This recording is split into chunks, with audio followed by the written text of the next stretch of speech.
And as usual, we have a lot to cover this morning, including the January 6th committee's primetime hearings that are coming up next week, and of course, that indictment of former Trump advisor Peter Navarro, who messed around and found out. He's been indicted on contempt of Congress charges for refusing to cooperate with the committee. But we've got to talk about the latest danger to democracy, and that comes from the bombshell new reporting from Politico, detailing just how deep the Republican plot goes when it comes to trying to subvert the midterms this November and, of course, the general election in 2024.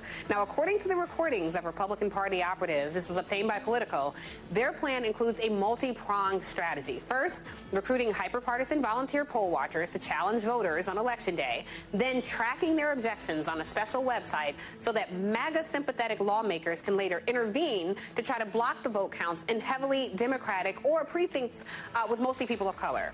They're doing all of this while crying about voter fraud on the other side. Now, the RNC says it's attempting to rectify an imbalance in favor of Democratic election workers in large urban areas. We hear you. We know what urban means. But don't be fooled. If you've been paying attention, we know this was coming. Everyone who wants to preserve democracy should pay extra close attention because this plan to subvert the election should not come as a surprise. They've been telling us since they lost in 2020. They know their policies are trash. They know they can't win election on the merits. So it sure looks like at this point they're going to cheat because they're telling us they're going to cheat to make sure they win instead. The question is, what are we going to do about it? What are federal agencies going to do about it? What are lawmakers going to do about it?